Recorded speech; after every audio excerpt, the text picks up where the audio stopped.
Joining us now, J.D. Vance, who was a student of Judge Kavanaugh's at Yale Law School. He's also managing partner of Revolution's Rise of the Rest seed fund and the author of Hillbilly Elegy. Also, Harry Litman is a former U.S. attorney and served as Deputy Assistant Attorney General under President Bill Clinton. He clerked for retiring Justice Anthony Kennedy. J.D., welcome to the show. Thanks for being here. Harry, always thank you for being here as well. I do want to start with you, though, J.D. Based on where Americans stand on the issues, and Americans have really moved in a much more progressive direction over the years, do you think it's appropriate to continue to take such a strict originalist view of the Constitution, given it's 2018 and not 1776?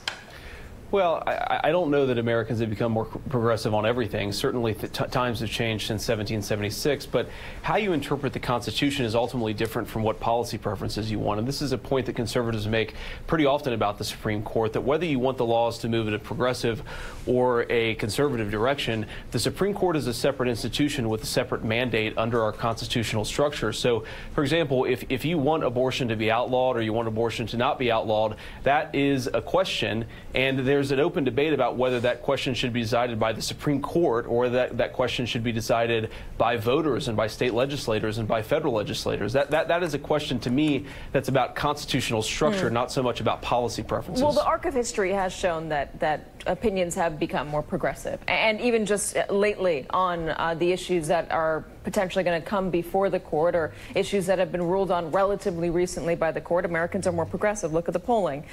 Most Americans support Roe v. Wade. On gun control, they are split on whether states should be able to restrict firearm ownership. But when it comes to money in politics, the majority wants the next justice to support limits on campaign spending by corporations and unions. That goes against the Citizens United position. Judge Kavanaugh shows a has a much stricter opinion on all of these things. He's shown a willingness to restrict abortion.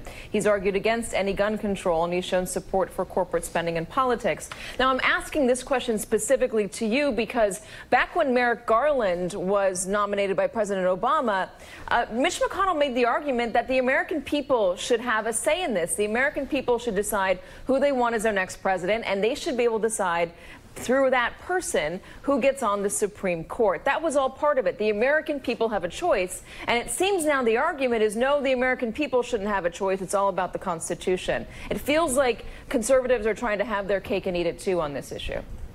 Well, so just a couple of responses. First, on the question of Judge Kavanaugh's views, which you talked about a little bit earlier, again, I'd segment what you think the proper public policy should be from what a constitutional Supreme Court should rule under our system. So I think Judge Kavanaugh's views about the Constitution are really what we should be talking about, not whether he wants to move us in a given public policy direction, because I know Judge Kavanaugh quite well, and I think his view is that on a lot of these topics, the legislature should be deciding, the people should be deciding how we move in a policy direction. The courts should largely leave the public to make those decisions themselves. On this question of Merrick Garland and how that unfolded, you know, the argument that Leader McConnell made was that you shouldn't make, and frankly, Joe Biden made this argument in 1992, that you shouldn't make a decision about a Supreme Court justice when the person who appoints that justice is running for election or running for re-election. That's not true here. Donald Trump, the person who appoints Supreme Court justices, is not up for election in 2018. He will be in 2020, so the argument might apply then, but I just don't think it applies.